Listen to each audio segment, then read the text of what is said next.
What is up? Welcome. Thank you so much for coming in. You know, we talk a lot about gear, practicing, exercises. Today, I want to go over a more where the rubber meets the road aspect of drumming. And that's why I started playing drums in the first place, was to play music with other musicians, to play songs, and to just rock out.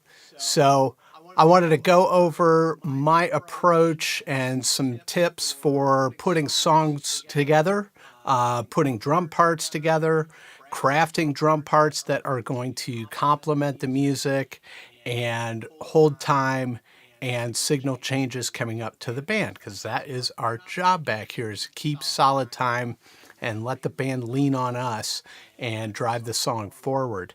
So there are a couple of approaches. If I'm with some people that I'm jamming with, somebody says, hey, I've got a lick that I want to mess around with, then we probably will just, they'll start playing it and we'll just kind of fiddle around with it for a while. I will experiment with different things. Another way that drum parts are crafted is if I'm joining a band, if I'm handed a song, if somebody asks me to put drums to one of their songs, I will have a preset song that is recorded through with different parts but no drums. And so I will listen and I will come up with a drum part for that song. And I'll probably do it a couple of different ways, and ultimately, depending on the situation, settle what I like the best, settle what the other musicians like the best, and make it a collaborative effort, because it is music. It is a group thing. We're all in it together doing the same thing. So either way, the first thing I do is listen. So I have a couple examples today. These are a couple of ideas that I've played around with. I know just enough guitar and bass to get in trouble. And, you know, sometimes I like to change things up, grab a guitar and come up. I'll hear a little song idea in my head and I'll come down and I'll record it and I'll put drums to it. And it's just something I enjoy doing as a creative outlet. So I've got a couple of those that I'm going to share with you, kind of how I approached putting the drums together for them.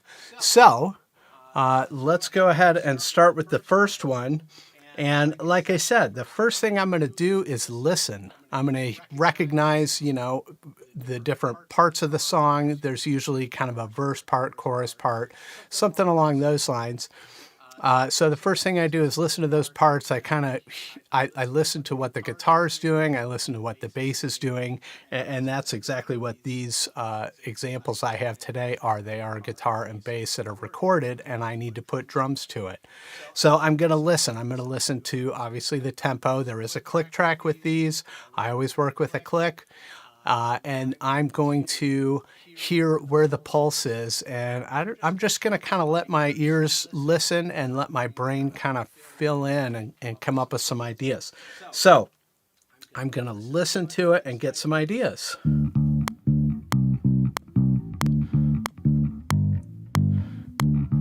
Okay, we've got a bass.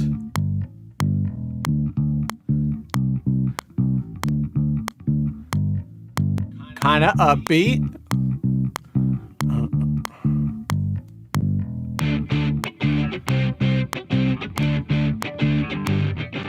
Overdrive guitars.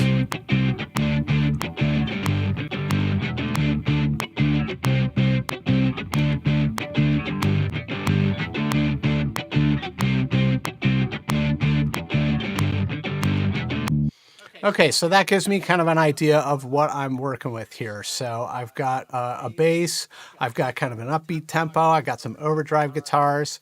The guitar is kind of riding on a kind of a syncopated, and the bass and the guitar are hitting a couple of downbeats. So naturally, I'm probably going to kind of accentuate those, support those. I can do that in two ways. I can play some of it in unison with the other instruments.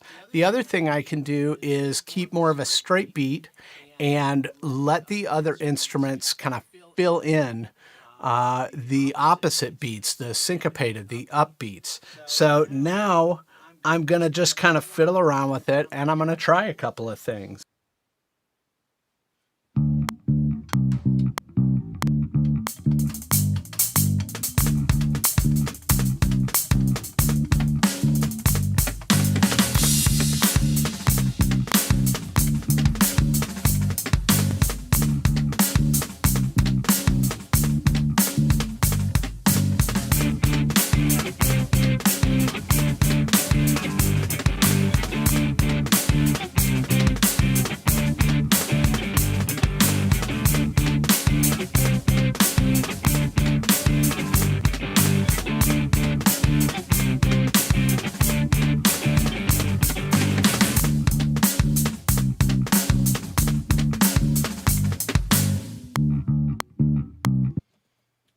Okay, so there's one aspect where I'm keeping the kick drum pretty lined up with the bass and the guitar. So let's try it with a little bit different pattern that's not so much in unison.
Okay, so there's a couple different ways to do it. And then part of what I do is it ends up being kind of a hybrid of those two approaches. Some of it's going to be in unison to support what's going on, and some of it is going to be kind of opposite to contrast what's going on. And ultimately, I'm going to, take all that time I spent practicing and let that kind of fill in, and ultimately I'm going to do whatever feels best. So now I will kind of experiment. I've kept everything on kick, snare, and hi-hat. I throw some ghost notes in there. I really work to keep things simple, especially at first, to not take over the song. That's not my job. My job is to support the music, and I try to keep things simple. And as the song evolves, I will craft some different fills to signal changes in the song. So now I'm going to experiment with some crash beats, some ride, things like that.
Okay, so there are a couple of different things. So what I kind of feel when it's just the bass going, I like the hi-hats to be tight. I like everything to be tightened up.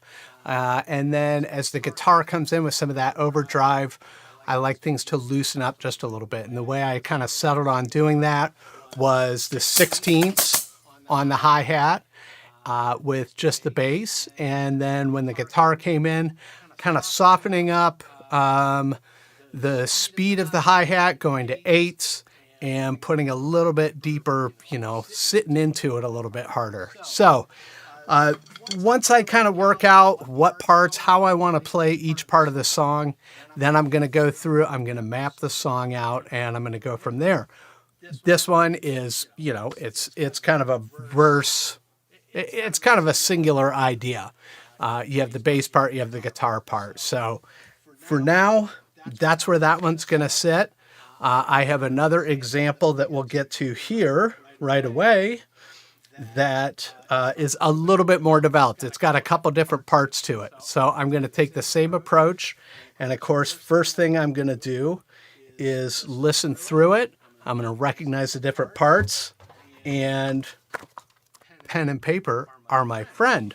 I'm going to take some notes. I always take notes when I am learning songs, especially because it's going to help me kind of map out. And in fact, that's exactly what I call it, is maps of the song.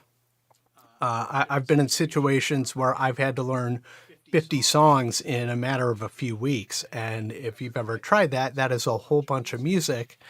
And so for each song, I would map every single part out, and I will put all kinds of goofy little stuff in there to help me remember, it's the ting to ting ting part, stuff like that, which is kind of hilarious to read, but it is, it helps me remember in the moment what's going on in the song. So here's another idea for a song that I came up with a while back, where literally I was like eating dinner and I just like kind of started to hear this wah-wah guitar in my head. And so I ran down here and plugged the guitar in and started playing to it. And so, yeah, like I said, first thing I'm going to do is listen, kind of get a feel for what parts are happening.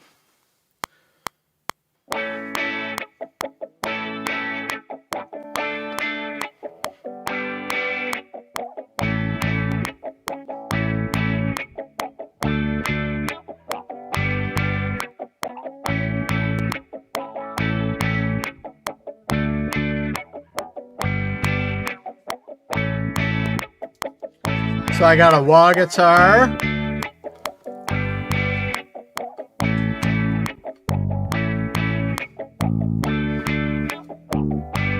Okay, then I got a bass adding into it.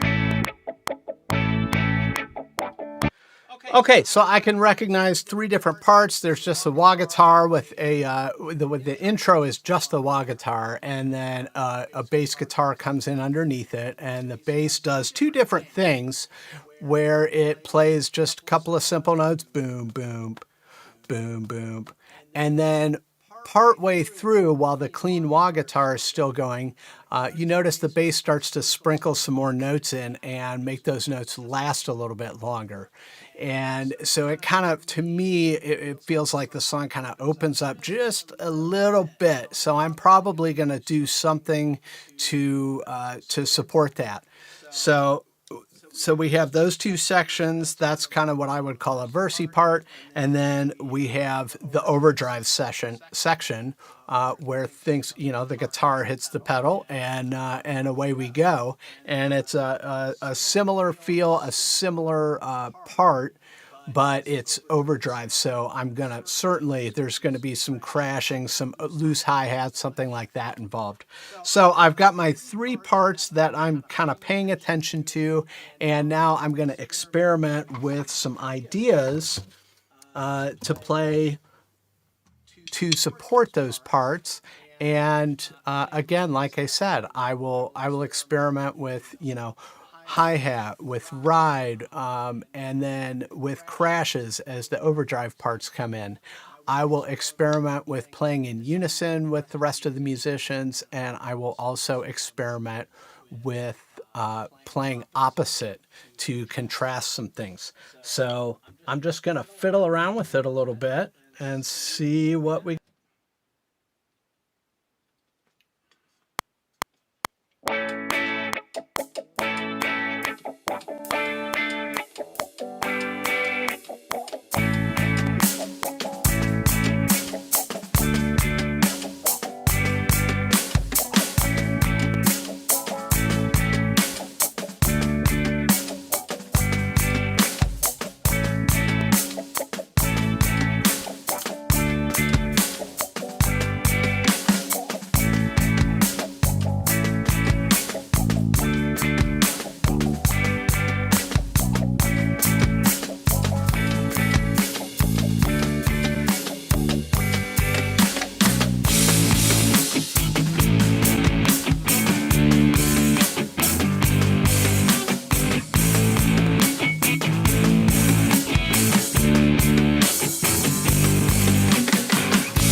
Okay, so I also noticed something with the overdrive part where the bass goes from it kind of follows the same pattern as the verse does, where it's just kind of a tight bass with the boom boom boom boom, and then it does the same thing. It adds in some extra notes, it opens it up a bit more.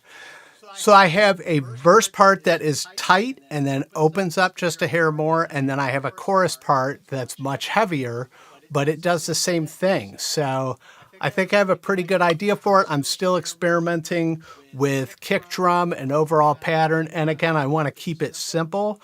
I want to play for the music. I want to support the music and give a solid backbone for the band to sit on. So let's fiddle around with it a little bit more.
Okay. All right, so I've got a tighter part for the verse when the bass is tight. Then I go to a ride, and that's gonna kind of shift the energy of the song a little bit. That also signals to the rest of the band and to the audience, for that matter, that there is a change coming up in the song. And so as that continues to flow, then I'm going to signal hard to everybody with, whap, whap, before we go into the hard part. Excuse me, I get a little winded and then talking a bunch. So I'm going to signal with a fill, bop, bop, bop, just something to get everybody's attention. Like, hey, if you weren't paying attention, we're about to drop heavy. So, and then I will probably leave a big crash out and go straight to the hats because it's not all the way opened up yet. And then it all the way opens up, and then it's the crash stuff. And like, that's some of my favorite stuff that there is to play in the world. So I really get into that, hence, being winded. So I have a format for this. So I have my wah part, and really that just shows up in the intro, and it shows up one other time in the middle. So the wah part goes 4 times. Okay. Then I have the wah with bass, and the bass comes in, and that goes 4, 8. I think it's 8 times, just like a total of 12. And then you have overdrive 1 and overdrive 2. And those are kind of half and half, 4 times and 4 times. And so that helps me kind of keep track of things. If you haven't been playing drums for a long time, you tend to start to develop a sense of, especially with fours. A lot of music is in 4/4, which means there's 4 beats to a measure, and it's a very common format for parts of a song to be 4 measures with 4 beats in each measure, and then another 4 measures, and then it changes to something else for 8 measures. So you start to get a feel for how things are blocked out, and they're blocked out in 4s, and so you can kind of just feel that. And a lot of times at each 4, maybe I'll do something really subtle on the hi-hat or an extra kick or something like that, just to kind of clue everybody in, hey, we're halfway through this verse, something along those lines. But again, I'm not back here trying to say, hey, look at this new lick that I learned, and I'm going to blow everyone's mind and take over. Like, there's not even vocals on this, so ultimately there's going to be vocals going on. I'm just one part of the whole overall performance. Where my focus is listening to the song. When I'm playing, when I have all this stuff kind of mapped out, and I know it, I'm more familiar with it, then my focus goes to, like, I'm basically kind of sitting. It's kind of like sitting and listening to music and singing along with it, or playing some air guitar or air drums or whatever. But I'm listening to the main voice of the song, which a lot of times is the vocal or the melody or the solo or whatever's going on, and that is that. So if I'm listening to the main voice of the song, which 99% of the time is not going to be me, and that's fine.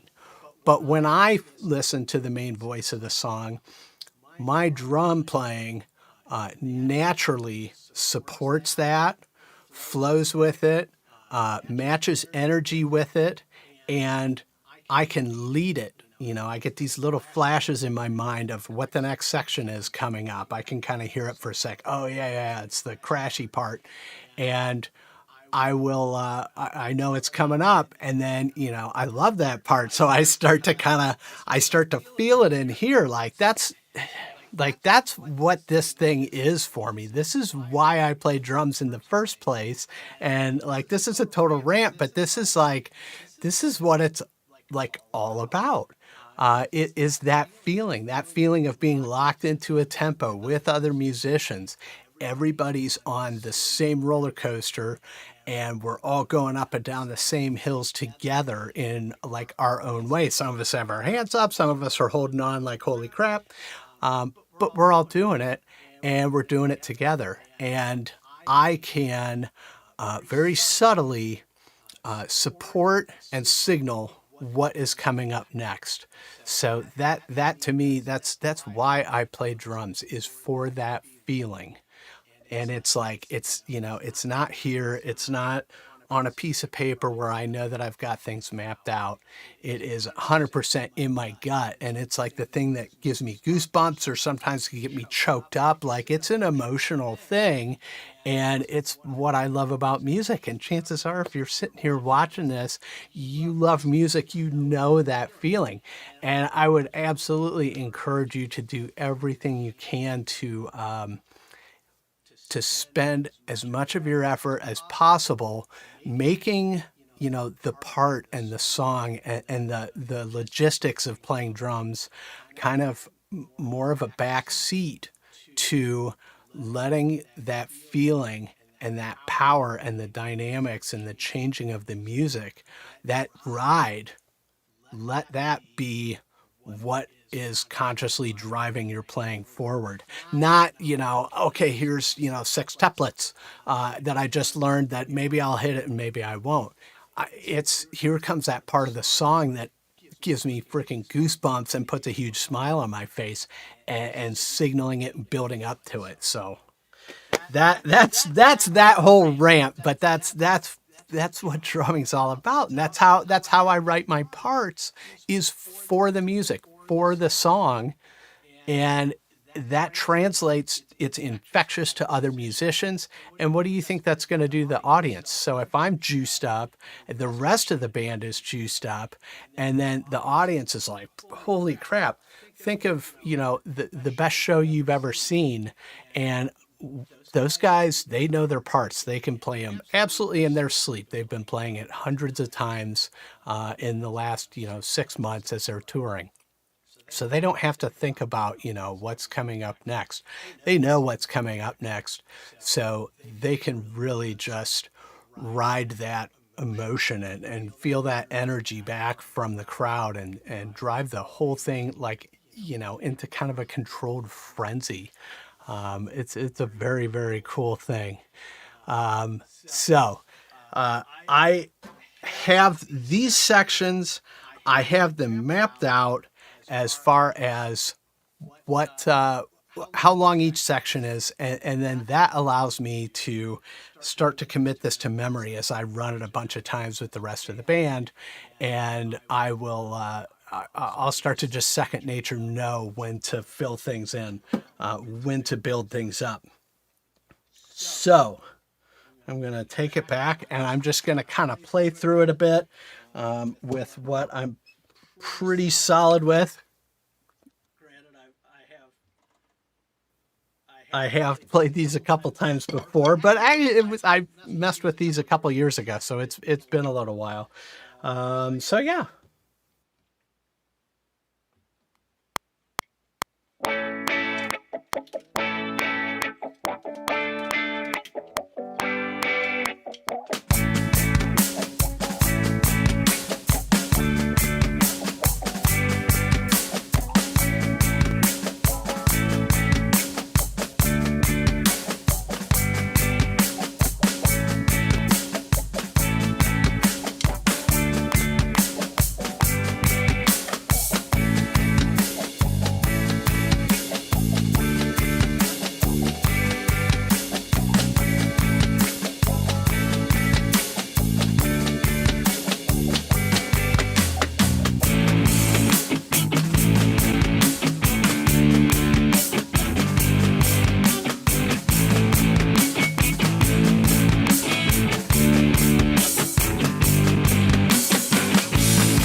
Okay, so I have to be careful with that stuff. Like, that's where my map comes in.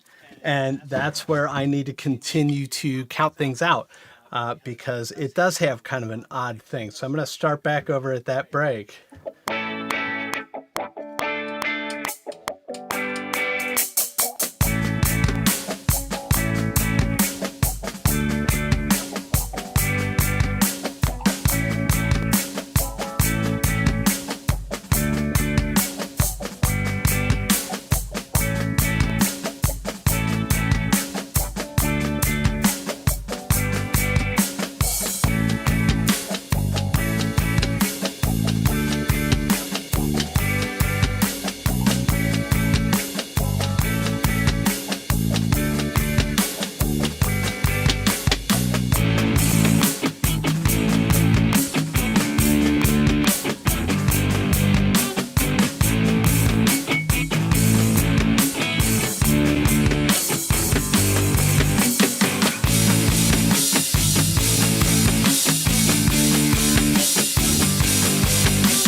Okay, so that's going to take, a little more uh, counting out, more intentional focus on the timing of the verse, the way it breaks down. So, but that's part of learning a song and crafting a part for a song is kind of ironing that stuff out. And as it gets to be second nature, then I can start to just drive the song and bring the energy of everybody in the room with it. So that is what we do as drummers. And notice there wasn't a whole lot of like humongous fills and like boom, boom, boom, boom, boom, boom, boom.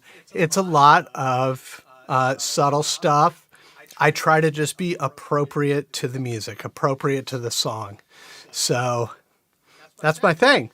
Thank you so much. Thank you so much. Good to see you all. If you have questions about anything, leave it in the comments. We can continue the discussion there. And let me know if you like this format. I am happy to do more of these. Before I went just drums, I was experimenting with some multi-instrument stuff because it's music, man. It's all music. It's what I like to do. So I like to come up with ideas and then stick the drums with it, and who knows. So anyway, I appreciate you being here very much. Happy summer. I hope it is warm and beautiful where you are. And go ahead and click into here and continue the journey. And I will see you soon.